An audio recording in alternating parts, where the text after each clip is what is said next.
قرآن مجید کی انمول باتیں، حلال اور پاکیزہ چیزیں کھانے کا حکم۔ اے لوگو، جو چیزیں زمین میں موجود ہیں ان میں سے حلال اور پاکیزہ چیزیں کھاؤ، اور شیطان کے قدموں کی پیروی مت کرو کہ بے شک وہ تمہارا صریح واضح دشمن ہے۔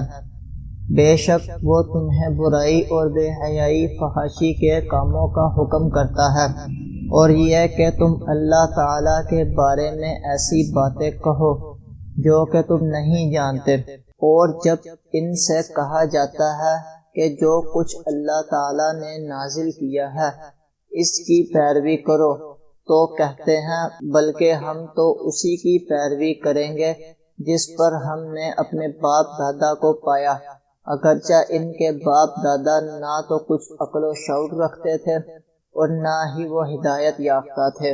اور ان کافروں کی مثال اس شخص کی کیفیت کے مثل ہے جو ایسے جانور کے پیچھے چلا رہا ہے جو سوائے بلانے اور پکارنے کے کچھ نہیں سنتا۔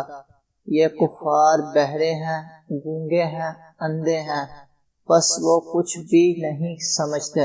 اے ایمان والو، جو پاکیزہ چیزیں ہم نے تم کو بطور رزق عطا کی ہیں ان میں سے کھاؤ، اور اللہ تعالیٰ کا شکریہ ادا کرو اگر تم صرف اسی کی عبادت کرتے ہو۔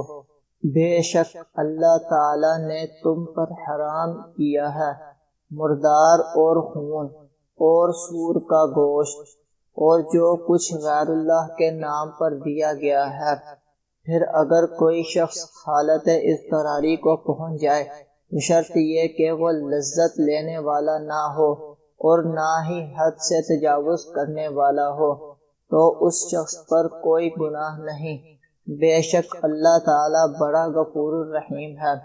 بے شک جو لوگ اس چیز کو چھپاتے ہیں جو اللہ تعالیٰ نے کتاب میں نازل کی ہے اور بیچتے ہیں اس کو تھوڑی قیمت کے عوض، یہ وہ لوگ ہیں جو اپنے پیٹوں میں آگ بھر رہے ہیں، اور اللہ پاک ان سے قیامت والے دن نہ تو کلام کرے گا اور نہ ہی ان کا تزکیہ کرے گا، اور ان کے لیے دردناک عذاب ہوگا۔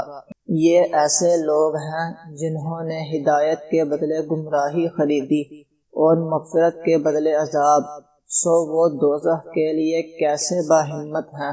یہ سب اس وجہ سے ہے کہ بے شک اللہ تعالیٰ نے نازل کیا ہے کتاب کو حق کے ساتھ، اور جو لوگ کتاب میں اختلاف کریں وہ ظاہر ہے بڑی دور کی ضد میں ہوں گے۔ اے رسولو، پاکیزہ چیزوں میں سے کھاؤ اور نیک کام کرو، بے شک میں جانتا ہوں جو کچھ تم کرتے ہو۔ اگر ویڈیو اچھی لگی تو سبسکرائب، لائک اور شیئر کریں، اور اپنا خیال رکھیں۔ اللہ حافظ۔